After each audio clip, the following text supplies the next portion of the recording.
എല്ലാവർക്കും നമസ്കാരം. ഞാൻ ഗുഡ്സൺ കട്ടപ്പന. വീണ്ടും മറ്റൊരു വീഡിയോയിലേക്ക് എല്ലാവർക്കും സ്വാഗതം. സ്ഥിരമായിട്ട് വണ്ടി ഓടിക്കുന്ന ഡ്രൈവേഴ്സിനും അതുപോലെ തന്നെ പുതിയതായിട്ട് വണ്ടി പഠിക്കുന്ന വിദ്യാർത്ഥികളും അറിയേണ്ട ഒരു കാര്യമാണ് ഇന്നത്തെ വീഡിയോയിൽ ഷെയർ ചെയ്യുന്നത്. തീർച്ചയായിട്ടും നിങ്ങൾ വീഡിയോ ആദ്യം മുതൽ അവസാനം വരെ കാണുവാനായിട്ട് ശ്രമിക്കുക. വീഡിയോ ഇഷ്ടപ്പെട്ടാൽ തീർച്ചയായിട്ടും ചാനൽ ഒന്ന് ലൈക്ക് ചെയ്യുക, ഷെയർ ചെയ്യുക, സബ്സ്ക്രൈബ് ചെയ്യുക, അതുപോലെ തന്നെ കമന്റ് ചെയ്യുക. അപ്പോൾ നമുക്ക് വീഡിയോയിലേക്ക് പ്രവേശിക്കാം. ഒരു വണ്ടി ഓടിക്കുന്ന എക്സ്പേർട്ട് ഡ്രൈവർ, അതുപോലെ തന്നെ പുതിയതായിട്ട് വണ്ടി പഠിക്കുന്ന വിദ്യാർത്ഥികൾ, അവർ വണ്ടിയൊക്കെ പഠിച്ചതിന് ശേഷം വണ്ടി മാറി ഓടിക്കേണ്ട അവസരങ്ങൾ വരുമ്പോൾ അവർക്ക് സംഭവിക്കുന്ന ഒരു കാര്യമാണ് ഇന്നത്തെ വീഡിയോയിൽ പറയുന്നത്. ഈ ഒരു കാര്യം എനിക്കും സംഭവിച്ചിട്ടുണ്ട്. അപ്പോൾ എന്താണെന്നായിരിക്കും നിങ്ങളുടെ ചോദ്യം. അതായത് നമ്മൾ പലപ്പോഴും ശ്രദ്ധിക്കാത്ത ഒരു കാര്യമാണ്. നമുക്ക് സ്വന്തമായിട്ട് ഒരു വണ്ടി ഉണ്ടെങ്കിൽ, ഒരു കാർ ഉണ്ടെങ്കിൽ തീർച്ചയായിട്ടും ആ കാറിൻ്റെ ബേസിക് ആയിട്ടുള്ള എല്ലാ കാര്യങ്ങളും നമ്മൾ ശ്രദ്ധിച്ചിരിക്കും, നമ്മൾ അറിഞ്ഞിരിക്കും.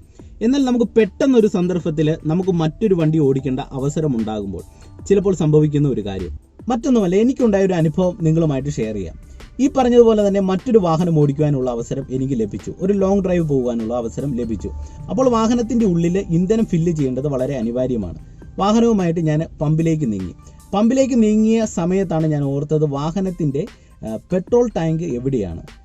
സാധാരണ ഞാൻ ഉപയോഗിച്ചുകൊണ്ടിരിക്കുന്ന വാഹനത്തിൽ ലെഫ്റ്റ് സൈഡിലാണ് പെട്രോൾ ടാങ്ക്. ഞാൻ വാഹനത്തിൻ്റെ രണ്ട് സൈഡിലൂടെ മിററിലൂടെ നോക്കി ബാക്കിൽ ഏത് സൈഡിലാണ് പെട്രോൾ ടാങ്ക് എന്ന്. എന്നാൽ എനിക്ക് കൃത്യമായിട്ട് കാണുവാനായിട്ട് കഴിഞ്ഞില്ല. അപ്പോൾ ഞാൻ വാഹനം ഒരു സൈഡിലേക്ക് ഒതുക്കി വാഹനത്തിൻ്റെ വെളിയിൽ ഇറങ്ങി വാഹനത്തിൻ്റെ ബാക്കിൽ രണ്ട് സൈഡിലും പോയി നോക്കി. അപ്പോൾ പെട്രോൾ ടാങ്ക് കണ്ടു. വലത്തെ സൈഡിലായിരുന്നു പെട്രോൾ ടാങ്ക്. പലപ്പോഴും വാഹനം ഓടിക്കുന്ന എക്സ്പേർട്ട് ഡ്രൈവേഴ്സിന് സംഭവിച്ചിട്ടുള്ള ഒരു കാര്യമാണ്. എന്നാൽ പല ആൾക്കാർക്കും അറിയാവുന്ന ഒരു കാര്യം കൂടിയാണ് ഞാൻ ഇനി പറയാൻ പോകുന്നത്. ഇതിന് നമുക്ക് വാഹനത്തിൻ്റെ വെളിയിൽ ഇറങ്ങി പോകേണ്ട ആവശ്യമില്ല. വാഹനത്തിൻ്റെ ഉള്ളിലുള്ള മീറ്റർ കൺസോളിൽ പെട്രോൾ പമ്പിൻ്റെ ചെറിയൊരു പിക്ചർ കാണിച്ചിരിക്കും. ആ പിക്ചറിനോട് ചേർന്ന് തന്നെ ലെഫ്റ്റ് സൈഡിലേക്കോ റൈറ്റ് സൈഡിലേക്കോ ഒരു ആരോയും കാണിച്ചിരിക്കും. അപ്പോൾ ആ ആരോ നോക്കിക്കഴിഞ്ഞാൽ നമുക്ക് കൃത്യമായിട്ട് വാഹനത്തിൻ്റെ ഫ്യൂവൽ ടാങ്ക് ലിഡ് എവിടെയാണെന്ന് കൃത്യമായിട്ട് നമുക്ക് മനസ്സിലാക്കുവാനായിട്ട് സാധിക്കും. അതിന് നമുക്ക് വാഹനത്തിൻ്റെ വെളിയിൽ ഇറങ്ങി പോകേണ്ട ആവശ്യമില്ല. കൃത്യമായിട്ടും വാഹനത്തിൻ്റെ മീറ്റർ കൺസോളിൽ നമ്മളൊന്ന് ശ്രദ്ധിച്ചാൽ മതി. പലപ്പോഴും നമ്മൾ ഈ ഒരു ചെറിയൊരു കാര്യം നമ്മൾ ശ്രദ്ധിച്ചിട്ട് ഉണ്ടാവില്ല. അപ്പോൾ ചെറിയൊരു പെട്രോൾ ടാങ്കിൻ്റെ ഇമേജ് കാണിക്കും. ഇമേജിനോട് ചേർന്ന് തന്നെ ചെറിയ ആരോ ഉണ്ടാകും. ലെഫ്റ്റ് സൈഡിലാണെങ്കിൽ ലെഫ്റ്റ് സൈഡ്, റൈറ്റ് സൈഡിലാണെങ്കിൽ റൈറ്റ് സൈഡിൽ.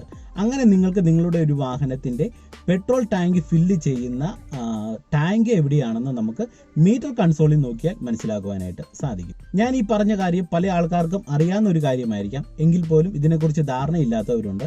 അങ്ങനെയുള്ളവർക്ക് തീർച്ചയായിട്ടും ഈ ഒരു അറിവ് ഗുണകരമാകുമെന്ന് പ്രതീക്ഷിക്കുന്നു. നിങ്ങൾക്ക് ഈ ചെറിയൊരു വീഡിയോ ഇഷ്ടപ്പെട്ടാൽ ചാനൽ ഒന്ന് ലൈക്ക് ചെയ്യുക, ഷെയർ ചെയ്യുക, സബ്സ്ക്രൈബ് ചെയ്യുക, അതുപോലെ തന്നെ കമന്റ് ചെയ്യുക.